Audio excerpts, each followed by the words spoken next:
The old pickup truck bounced along the dusty ranch road as Sarah Martinez gripped the steering wheel tighter than she ever had before. Her 7-year-old daughter Emma sat in the passenger seat, her small face pale with worry.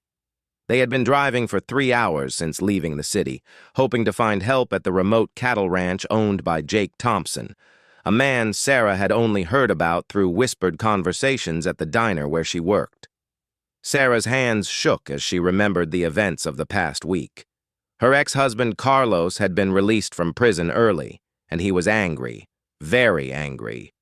The restraining order meant nothing to him, and the local police seemed helpless to stop his threats. When Carlos had shown up at their apartment 2 nights ago, breaking down the door and screaming about taking Emma away forever, Sarah knew they had to run.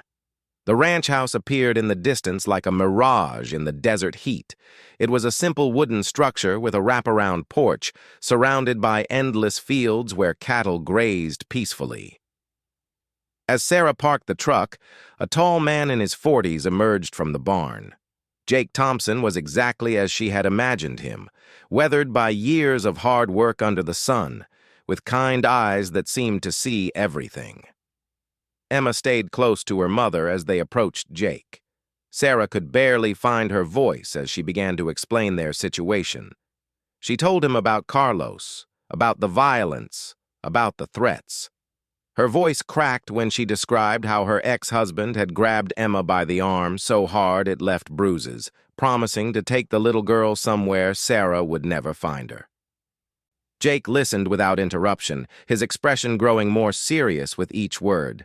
When Sarah finished speaking, she looked down at Emma and then back at Jake, with tears streaming down her face.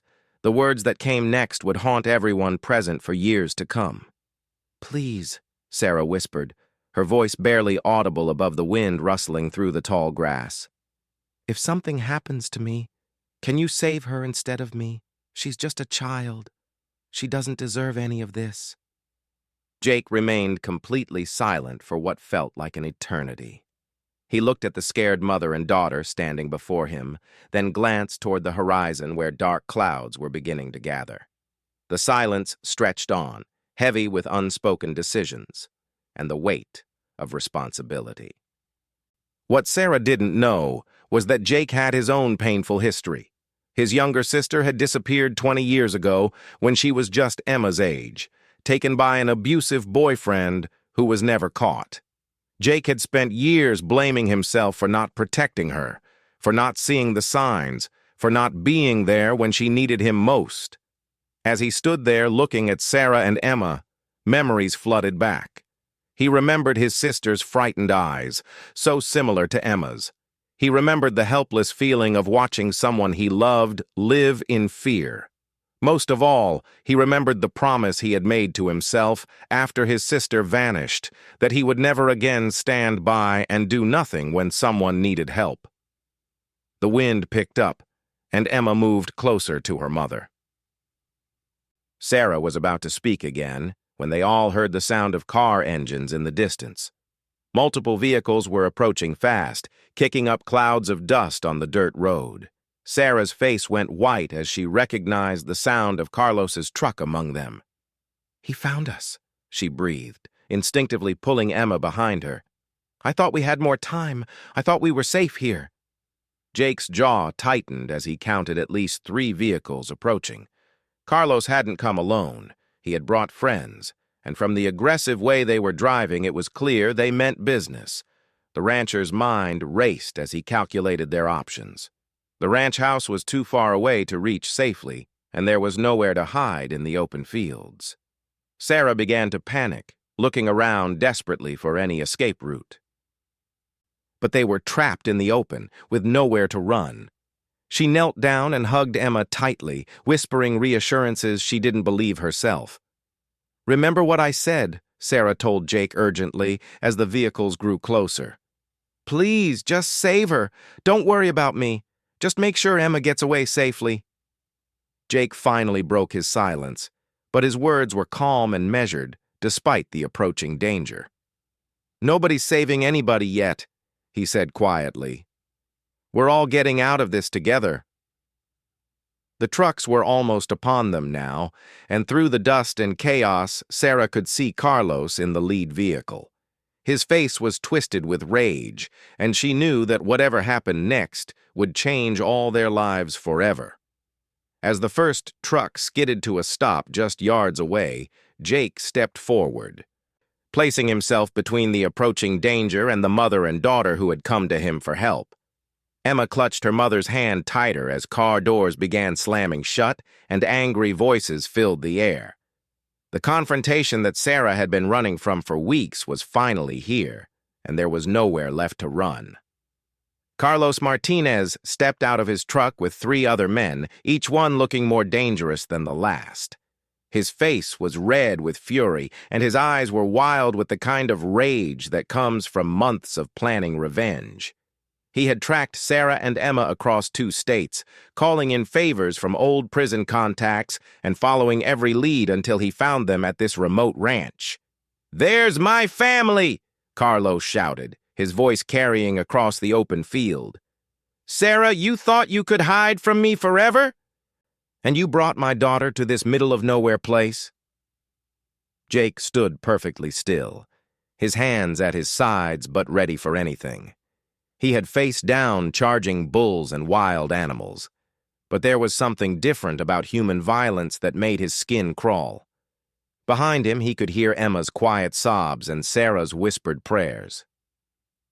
"This is private property," Jake said evenly, his voice carrying the authority of someone who had spent years commanding respect from both animals and men.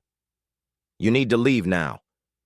Carlos laughed bitterly and gestured to his companions. "You hear this guy? This cowboy thinks he's going to tell me what to do." He took several steps closer, close enough that Jake could smell the alcohol on his breath. "I'm taking my wife and daughter home where they belong. This has nothing to do with you." "Rancher?" "They're not your wife and daughter anymore," Jake replied calmly. "They're here asking for help, and they're going to get it." The tension in the air was thick enough to cut with a knife. Sarah could feel her heart pounding so hard she was sure everyone could hear it. She watched as Carlos's friends spread out, clearly trying to surround them. These weren't random thugs, she realized with growing terror.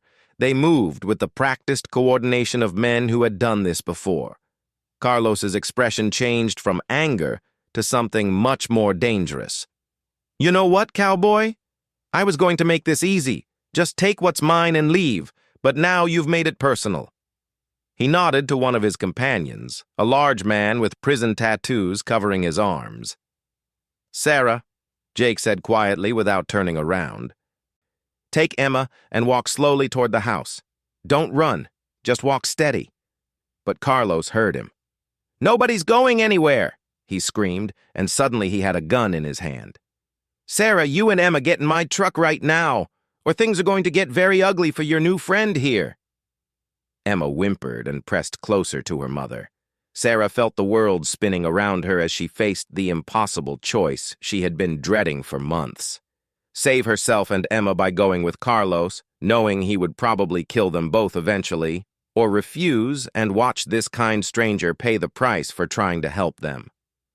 "Please, Carlos," Sarah said, her voice shaking. "Let's just talk about this. Emma is scared. Can't we work something out?" "The time for talking is over," Carlos snarled. "You embarrassed me, Sarah. You made me look like a fool in front of everyone when you had me arrested. Then you disappeared while I was locked up, took my kid away from me. Do you have any idea what that did to me?" Jake remained motionless, but his eyes were calculating distances and angles. He could see that Carlos was high on something in addition to being drunk, which made him even more unpredictable. The other men were getting restless, and Jake knew that any sudden movement could trigger violence. "Your daughter is terrified," Jake said quietly. "Look at her, Carlos. Look at what this is doing to Emma." For just a moment, Carlos's expression softened as he looked at his 7-year-old daughter. Emma was crying silently, her small body shaking with fear. But then his face hardened again, and the moment of humanity disappeared. "She'll get over it," Carlos said coldly. kids are tougher than people think. Besides, she needs to learn that family sticks together no matter what. That's when Sarah made her decision. She gently pushed Emma toward Jake and stepped forward, placing herself between her daughter and her ex-husband. "Okay, Carlos, you win. I'll come with you. Just please, leave Emma here. She's safe here. She can have a normal life." "Like hell," Carlos snapped. "She's my daughter, too.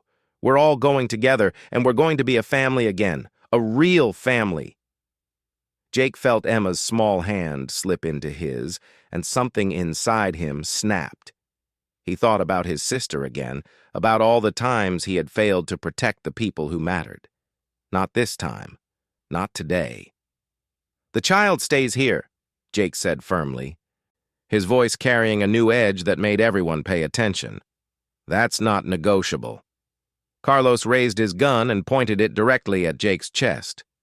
"You want to die for these people you barely know? You want to throw your life away for some woman and kid who showed up at your ranch an hour ago?" The question hung in the air like a challenge. Jake could feel Emma trembling beside him, could hear Sarah holding her breath. He thought about the easy way out, the smart choice, the safe choice. All he had to do was step aside and let Carlos take them. It wasn't his problem, wasn't his family, wasn't his responsibility. But as he looked into Carlos's wild eyes, Jake realized that some choices define who you are as a person. Some moments test everything you believe about right and wrong, about courage and cowardice, about whether you're the kind of person who stands up for others or looks the other way when evil happens. "Yeah," Jake said simply. "I guess I do." The wind picked up again, stirring the dust around their feet and carrying the scent of rain from the approaching storm clouds. In the distance, Jake's cattle continued grazing peacefully, unaware of the human drama playing out in their pasture. Time seemed to slow down as everyone waited to see what would happen next. Carlos's finger tightened on the trigger, and Jake knew that the next few seconds would determine whether everyone lived or died. He squeezed Emma's hand gently, trying to give her whatever comfort he could in what might be their final moments together. But Jake Thompson was far from finished fighting. The standoff lasted only seconds, but it felt like hours to everyone involved. Jake could see Carlos's finger tightening on the trigger, could see the wild desperation in the man's eyes. But Jake had spent 30 years working with dangerous animals, and he knew that the most dangerous moment was often right before someone broke. Then, from somewhere deep in his memory, Jake remembered something his father had taught him when he was just a boy. "When you're facing down a mad bull," the old man had said, "sometimes the best thing to do is give him something else to charge at." "You know what, Carlos?" Jake said suddenly, his voice changing completely. "You're absolutely right. This isn't my problem." He took a step back, appearing to abandon Sarah and Emma. "Take them. Take them both and get off my property." Sarah's face went white with shock and betrayal. Carlos looked confused but triumphant. "Finally, some sense from the cowboy?" he sneered, lowering his gun slightly. But Jake wasn't finished. As Carlos relaxed his guard, Jake continued talking. "Just one question, though. How exactly do you plan to keep them from running away again? Because Sarah here is pretty clever. She managed to disappear for months while you were locked up. What makes you think she won't do it again the first chance she gets?" Carlos's expression darkened. "She won't run because she knows what will happen if she does. And this time, I'll make sure she doesn't have anywhere to go." "Right," Jake nodded, taking another small step. "But what about the kid? Emma's getting older, smarter. In a few years, she'll be able to call for help herself. She'll remember all this." "You really think you can control both of them forever?" The questions were designed to make Carlos angry and unfocused, and they worked perfectly. As Carlos turned his attention fully to Jake, responding to the challenge with increasing rage, Jake noticed something that changed everything. Emma had quietly slipped away from his side and was now crouched behind Sarah's truck, exactly where Jake had hoped she would go. You think you're so smart, Carlos was saying, his voice rising. You think you know all about my family, about what we've been through. I love Sarah and Emma more than you could ever understand. Everything I've done has been for them, to protect them, to keep us together. By terrorizing them? Jake asked quietly. By making a 7-year-old girl afraid of her own father? That's not love, Carlos. That's something else entirely. Carlos raised his gun again, and this time Jake could see that the man was past the point of rational thought. The combination of alcohol, drugs, and months of obsessive planning had pushed him over the edge. But Jake also noticed something else, something that gave him hope. Carlos's friends were looking increasingly uncomfortable with the situation, especially as they watched Emma crying behind the truck. "You don't know anything about love," Carlos screamed. "You live out here all alone. No family, no kids, no one who cares whether you live or die. You're pathetic."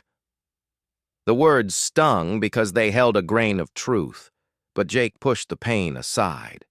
He had a job to finish. "You're right," he said sadly. "I am alone. My sister disappeared years ago because I couldn't protect her. I've spent every day since then wishing I had done something different, something more." For a moment, the anger in Carlos's eyes was replaced by confusion. This wasn't the response he had expected. Jake continued, his voice growing stronger. "But here's the difference between you and me, Carlos. When someone I cared about was in danger, I failed her. I let her down. But I learned something from that failure. I learned that love isn't about controlling someone or making them afraid. Love is about keeping them safe, even when it costs you everything." Sarah was staring at Jake with new understanding, realizing that his seeming betrayal moments ago had been part of a larger plan. She began to move slowly toward the truck where Emma was hiding, ready to grab her daughter and run if the opportunity presented itself. "That's a beautiful speech, cowboy," Carlos said mockingly. "But it doesn't change anything. Sarah and Emma are coming with me, and you can't stop us." "Actually," said a new voice from behind Carlos, "I think that's where you're wrong." Everyone turned to see Sheriff Martinez, no relation to Carlos despite the shared name, stepping out from behind Jake's barn. He was accompanied by 2 deputies, all 3 with their weapons drawn. Carlos spun around, his face a mask of shock and rage. "How?" Carlos whispered. Jake allowed himself a small smile. "I called them while you were driving up the road. Had plenty of time to explain the situation while you were making your big entrance." What Carlos didn't know was that Jake had installed a security system on his ranch after several cattle thefts the previous year. Hidden cameras had captured Carlos's entire approach, and Jake had triggered a silent alarm that connected directly to the sheriff's office. The 20-minute response time had given Jake exactly what he needed to keep everyone safe until help arrived. "Carlos Martinez," Sheriff Martinez announced. "You're under arrest for violating a restraining order, illegal possession of a firearm, and threatening behavior. Your associates are also under arrest as accessories." The fight went out of Carlos all at once, like air escaping from a punctured balloon. His shoulders slumped, and the gun fell from his hand to the dusty ground. His friends, realizing they had been caught in someone else's domestic dispute, offered no resistance as the deputies moved in to make arrests. Sarah ran to Emma and swept her daughter into her arms, both of them crying with relief. Jake stood watching as the men who had terrorized them were led away in handcuffs, feeling a sense of closure he hadn't experienced since his sister's disappearance. As the police cars drove away with their prisoners, Sheriff Martinez approached Jake. "Good thinking with the security system," he said, "and good thinking keeping everyone calm until we could get here. That could have gone very badly if you had tried to be a hero." Jake looked over at Sarah and Emma, who were still holding each other tightly. "I wasn't trying to be a hero," he said quietly. "I was just trying to do what was right." Later that evening, after statements had been given and paperwork completed, Sarah found Jake sitting on his porch watching the sunset. Emma was inside the house, finally sleeping peacefully after the ordeal. "I need to apologize," Sarah said, sitting down beside him. "When you stepped back and told Carlos to take us, I thought you were abandoning us. I should have trusted that you had a plan." Jake shook his head. "You had every right to be scared. I was scared too, if I'm being honest. But sometimes the best way to protect someone is to make the threat think they've won, at least long enough to turn the tables." Sarah was quiet for a long moment, watching the last rays of sunlight paint the sky in shades of orange and pink. "You saved both of us," she said finally. "When I asked you to save Emma instead of me, you found a way to save us both." "That's what family does," Jake replied simply. Sarah looked at him with surprise. "Family?" Jake smiled, and for the first time in years it reached his eyes. "Well, if you and Emma want to stay for a while, this ranch could use some life in it. Emma could help with the animals, go to school in town. You could work here if you want, or find something in town. Whatever you choose." Tears began flowing down Sarah's face again, but this time they were tears of relief and gratitude. "Are you serious? You barely know us." "I know enough," Jake said firmly. "I know you're brave enough to run across 2 states to protect your daughter. I know Emma is smart enough to hide when things get dangerous. And I know that sometimes strangers become family when they need each other most." As if summoned by the conversation, Emma appeared in the doorway, rubbing sleep from her eyes. "Mom, is everything okay?" Sarah held out her arms and Emma ran to her. "Everything is perfect, sweetheart. Jake has asked us to stay here with him for a while. Would you like that?" Emma looked up at Jake with the kind of trust that only children can give. "Will you teach me about the cows?" Jake laughed, the sound carrying across the peaceful ranch. "I'll teach you about the cows, the horses, and anything else you want to know." 6 months later, the ranch house was full of the sounds and smells of a real family. Sarah had found work as a teacher in the nearby town, and Emma had become Jake's constant companion, learning everything she could about ranch life. Carlos was serving a long prison sentence, and his friends had been sentenced as well. On quiet evenings, Jake would sometimes think about his sister and wonder what his life might have been like if he had been able to save her. But more often, he focused on the future and the family he had gained when he chose to stand up for what was right. The ranch was no longer just a place where one lonely man raised cattle. It had become a home, filled with love and laughter and the promise that sometimes, when someone asks you to save them, you can find a way to save everyone.